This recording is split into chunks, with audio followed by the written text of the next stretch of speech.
Cricket বিশ্বের সবচেয়ে বড় মঞ্চে ইতিহাস তৈরি হলো একেবারে একতরফা আধিপত্যে। টি-20 বিশ্বকাপের ফাইনালে ভারতের সামনে ছিল নিউজিল্যান্ড, কিন্তু শেষ পর্যন্ত যা হলো তা অনেকে কল্পনাই করতে পারেননি। ভারত জিতল 96 রানের বিশাল ব্যবধানে। হ্যাঁ, বিশ্বকাপ ফাইনালে এমন একতরফা জয় খুব কমই দেখা যায়। আর সেই ঐতিহাসিক রাতের নায়ক হয়ে উঠল টিম ইন্ডিয়ার দুরন্ত পারফরম্যান্স।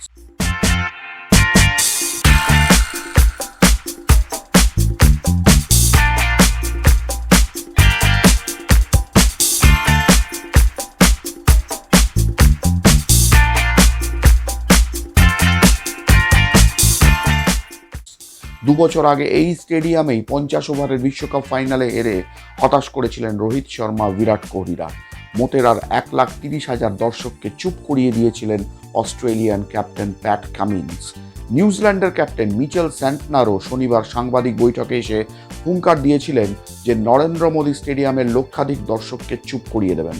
বোধহয় ভেবেছিলেন ভারত একই রকম আছে 2 বছর আগের মতো, কিন্তু টি-20 ক্রিকেটে যে ভারত বিশ্বসেরা তা বোধহয় ভুলেই গিয়েছিলেন স্যান্টনার। এই ভুল ভাবনারই মাসুল দিতে হলো তাদের। ভারত ও ভারতীয়দের চুপ করাতে তো পারলেনই না, উল্টে ভারতের বোলার ও ব্যাটারদের তাণ্ডব তাদেরই স্তব্ধ করে দিল। সেই জন্যই ভারতকে তারা টি-20 বিশ্বকাপটা প্রায় থালায় সাজিয়ে দিল। কেন এ কথা বলছি সে প্রসঙ্গে পরে আসছি। তার আগে সোজা কথাটা সোজা করে বলে নেওয়াই ভালো। ব্ল্যাক ক্যাপস মানে কালো টুপিওয়ালাদের রীতিমতো দুর্মুষ করে এই নিয়ে টানা দ্বিতীয়বার ও সব মিলিয়ে তৃতীয়বার আইসিসি টি-20 বিশ্বকাপ জিতে নিল ভারত। ঘরের মাঠে এই প্রথম কোনো দল টি-20 বিশ্বকাপ জিতল। টি-20 ক্রিকেটের ইতিহাসে যা অনন্য নজির। একটাই যা দুঃখ, ফাইনালের মতো ফাইনাল দেখা গেল না নরেন্দ্র মোদী স্টেডিয়ামে। টান টান উত্তেজনায় ঠাসা একটা ফাইনাল ও ভারতের বিশ্বজয়ের সাক্ষী হওয়ার আশা নিয়ে অনেকেই স্টেডিয়ামে বিশাল বিশাল দামের টিকিট কেটে গিয়েছিলেন। তারা ভারতের ঐতিহাসিক জয়ের আনন্দে মেতে ওঠার সুযোগ পেলেও একটা থ্রিলিং ফাইনাল দেখার অভিজ্ঞতা থেকে বঞ্চিতই রইলেন। এই জন্য তারা একমাত্র দায়ী করতে পারে নিউজিল্যান্ডের ক্যাপ্টেনকে এবং তার ভুল সিদ্ধান্তকে। তবে ভারতের ব্যাটিং দেখার রোমাঞ্চই বা কম কি ছিল? সব মিলিয়ে 18টা ছক্কা হাঁকিয়েছেন ভারতীয় ব্যাটাররা। চারের সংখ্যা ছিল মাত্র একটা বেশি, 19টা, অর্থাৎ 255 রানের মধ্যে 184 রানই এসছে বাউন্ডারির বাইরে থেকে। অঙ্ক বলছে ভারতের 72% রানই এসছে 4-6 থেকে। এই ম্যাচেও সঞ্জু স্যামসনের ব্যাট থেকে আসে 89। বহু চর্চিত অভিষেক 52 রান করেন 21 বলে, ঈশান কিষান 25 বলে 54, আর শেষে শিবম দুবে 8 বলে 26। 16 নম্বর ওভারে জিমি নিশাম, সঞ্জু স্যামসন, ঈশান কিষান ও সূর্যকুমার যাদবকে ফিরিয়ে না দিলে হয়তো 300 টার্গেটের সামনে নিউজিল্যান্ডকে দাঁড় করাতো টিম ইন্ডিয়া। সেক্ষেত্রে আরও বড় ও দাপুটে জয় পেয়ে চ্যাম্পিয়ন হতো সূর্যা বাহিনী। 15 ওভারে ভারতের স্কোরবোর্ড দেখাচ্ছিল 1 উইকেটে 203।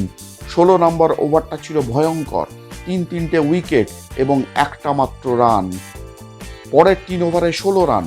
শেষ দিকে পরপর 4-6 হাঁকিয়ে ভারতকে 250 গন্ডি পার করিয়ে দেন শিবম দুবে। বাকিটা তো ইতিহাস। একাধিক ক্যাচ মিস করা সত্ত্বেও ভারত ম্যাচ জিতে নেয় অনায়াসে। পাওয়ার প্লেতে নিউজিল্যান্ড 3 উইকেটে 52 তোলার পরই অর্ধেক কাজ সারা হয়ে যায় ভারতের। সৌজন্যে অক্ষর প্যাটেল, বরুণ চক্রবর্তী ও জসপ্রীত বুমরার ধারালো বোলিং। 9 ওভারের শেষে যখন স্কোরবোর্ড দেখাচ্ছিল 83 ফর 5, তখনই সূর্যকুমার যাদবদের হাতে কাপ দেখা যাচ্ছিল। কিন্তু কি করে ভারতকে এমন সহজ জয় উপহার দিলেন মিচেল স্যান্টনারের মতো একজন অভিজ্ঞ ক্রিকেটার? এটাই এখন সবচেয়ে বড় প্রশ্ন। মোটেরার রানে ভরা উইকেট দেখে এবং টসে জিতেও ভারতকে আগে ব্যাট করতে পাঠানোর সিদ্ধান্ত যে প্রায় আত্মহত্যার চেষ্টার মতোই, তা কেন তার মনে হলো না, এটাই সবচেয়ে বিস্ময়কর। ইংল্যান্ড, অস্ট্রেলিয়া বা ভারত এমন একটা ডাহা ভুল সিদ্ধান্ত নিয়ে হেরে গেলে যে ক্যাপ্টেনকে মোস্ট ওয়ান্টেড ক্রিমিনালের তকমা দেওয়া হতো, এই নিয়ে কোনো সন্দেহ নেই। এখন এটাই দেখার যে নিউজিল্যান্ডের মিডিয়া তাদের দলের এমন অবাক আত্মসমর্পণের কী প্রতিক্রিয়া দেয়। এখন টিম ইন্ডিয়ার হোটেলে চলছে দুর্দান্ত সেলিব্রেশন পার্টি। এই অসাধারণ সাফল্য আপনি কিভাবে সেলিব্রেট করলেন এবং ভারতের এই অসাধারণ জয় নিয়ে আপনার কি মন্তব্য তা কমেন্ট বক্সে জানান। আর ভিডিওটা ভালো লাগলে লাইক ও শেয়ার করে দিন এবং বিশ্বকাপ জয়ের আরও ফলো আপ নিয়মিত পেতে সাবস্ক্রাইব করে নিন এই চ্যানেলে। আপাতত বিদায়, দেখা হবে পরের ভিডিওয়ে। জয় হিন্দ।